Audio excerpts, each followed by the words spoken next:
مستم ز خمر من لدن، رو محتسب را غمز کن. مر محتسب را و تو را زان چاشنی آورده. اینجا سرزمین مشرق است، شرق اندیشه، شرق مسلمان، شرق تفکر، شرق اندوه، شرق مشک و ابریشم و شرق معنا. صدای کاروانان و بانگ جرس آنها را میشنوم که از قرون تهی تا کنون از رفتن باز نماندند و هرگز کاروان آنان از تحف و طرایف و ظرایف خالی نمانده است. ارمغان عشق با خود دارند، ارمغان نور و ایمان، ارمغان ادب و عرفان، ارمغان دین و دانش و فرهنگ.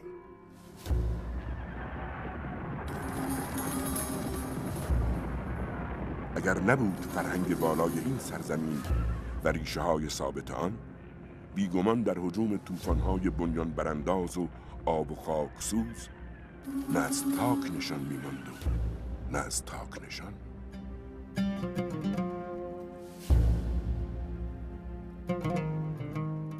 مروری گذرا بر سیر علوم دینی و عالمان معاصر دامغان و توجه به وجود چندین مدرسه علوم دینی در این شهر نشان باورمندی مردم این سامان و حمایت از مروجان مذهب در این خطه دانش پرور است. در این برنامه بران شدیم که با نگاهی گذرا به زندگی و حالات و آثار پیر فرزانه، آیت الحق، عارف واصل، عالم عامل و انسان کامل میرزا علی اکبر معلم دامغانی بپردازیم. عموی بزرگوار ما تحصیلات مقدماتیشو در دامغان در واقع در خدمت پدرش که مدرس بود و بعضی از بنی اعمامش که مدرس بودند گذراند. پدرشون علاقه داشت به این که ایشون تحصیلات عالیه داشته باشه. به همین جهت فرستادشون در حوزه‌های علمیه مشهد و قم و قزوین به تحصیل علم پرداختن. و بعد از حوزه اینجا راهی حوزه مشهد میشه و در حوزه مشهد عرض شود به حضور شما که تداوم تحصیل میده. بعد از مشهد هم تشریف بردن به قم در محضر درس آیت الله حائری حضور پیدا کردند و نهایت کار او به محضر حاسد موسی زرآبادی میفت. در واقع شاگردان مکتب حاسد موسی زرآبادی، آمیرز مهدی اصفهانی خراسانی و عاشق مجتبی قزوینی خراسانی. ایشون میگفتن من طلبه بودم، پدرم به یک مناسبتی آمدن به من با ادامه طلبگی من مخالفت کردن، من رو آوردن دامغان. بعدش میگفتن این سه بزرگوار از مشهد بلند شدن آمدن دامغان و پدر من رو مجاب کردن و من رو دوباره بردن برای ادامه طلبگی به مشهد. اونجا هم ایشون در حد سطوح عالی فقه، اصول، فلسفه اینا رو خونده بودن. استادان بزرگی رو هم در این مورد دیده بود، درس خونده بود و به نوعی من احساس میکنم که در شرع مقدس ذوب شده بود. معلم دامغانی در مکتب خارج فقه حاج شیخ عبدالکریم حائری، فقیه برجسته و کم نظیر، هم به غور و تفحص در علم دین پرداخت و درخت دانش خیش را برومند و بارور ساخت و هم دامن دامن خوشه معرفت و تهذیب و تزکیه اندوخت و چشم دل به معرفت خاصان و صالحان روشن ساخت. سپس به حلقه تدریس و معارف عارف به حق و دانای رموز آیت الله حاج شیخ علی اکبر الهیان رامسری پیوست و به جد و جهد از فروغ باطن او بهره جست و روزگار در کسب معارف قرون مستغرق ساخت. آنچنان که استاد او را شایسته حضور در مکتب استاد خیش سید موسی زرآبادی یافت. از این رو پیر فرزانه ما معلم دامغانی را به حضور پرفیض و کمال عارف واصل زرآبادی راهنمایی کرد.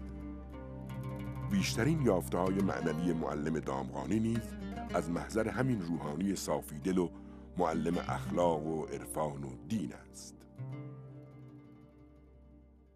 گذشته‌های او برای ما مکتومه و خیلی روشن نیست از نظر علمی که در چه مراحلی بودن، اما با توجه به دوستانی که داشتن و معاشرت هایی که داشتن خب به ما ثابت شده که ایشون در مراحل علمی بسیار بالایی بودن از نظر عرفان. یک نوع نورانیتی در ایشون دیده میشد و آدم احساس میکرد که این نورانیت موجب این شده که و این خلوص موجب این شده که چشمه‌های حکمت در دل ایشون بجوشه. جذابیت ویژه‌ای داشتن و افراد مختلفی باشون مرتبط بودن، از علما، بزرگان در اون مقطع، مسئولین، از هم اهالی دامغان خصوصا در تهران، مشهد، از زمره ارادتمندان ایشون زیاد بودن. آقای میرزا علی اکبر معلم که یک عارف کامل هست و انسان تمام عیار، من بارها، یعنی که میگم بارها یعنی 10 بار ایشون رو در کوچه دیدم. از حالت ایشون خب پیوسته در سکوت بود، ریاضت و در ذکر. ایشون آدم واصلی بود و حالا من اینو به عنوان یک موضوع مطلق عرض میکنم. خب میدونید که این متر و درجه بندی نداره. آقای معلم کسی بود که در سیرت درویش بود اما در صورت درویش نبود. یک آدمی بود مثل بقیه انسانها زندگی میکرد. مستندی ندارم، فهم بنده این بود که ایشون آدم واصلی بود، اهل حکمت بود و کسی که اهل حکمت باشه شاید کنه خیلی چیزها رو ببینه. به تعبیر خود سعدی که میگه مردان راحت از نظر خلق در حجاب، شب در لباس معرفت و روز در قبا. ای رهگذر، آیا میدانی در جستجوی معرفت به کدام مکان آسمانی در آمدی؟ وجودت را مطهر گردان تا بتوانی بر بوسگاه فرشتگان و زیارتگاه ارواح پاک و معصوم قدم بگذاری و چهره‌ات را با خاک قدوم بانوی عصمت و اشراق علوی، زکیه نقیه، معصومه صدیقه علیها السلام آشنا سازی و از او همت بخوای.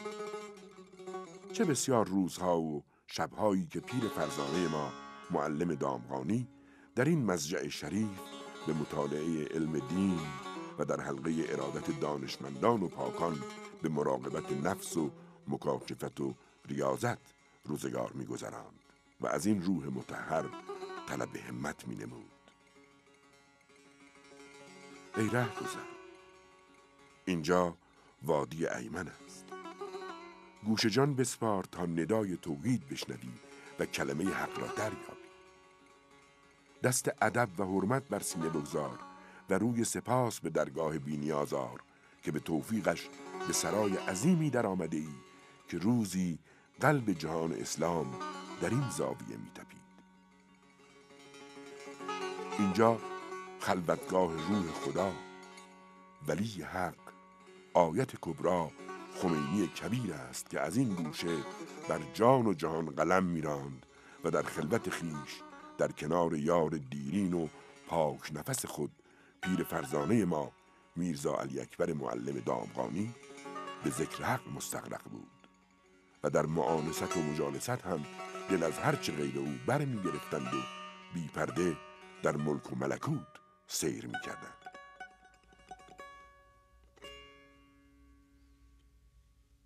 اکنون که در خانه بزرگمردی تأثیرگذار در تاریخ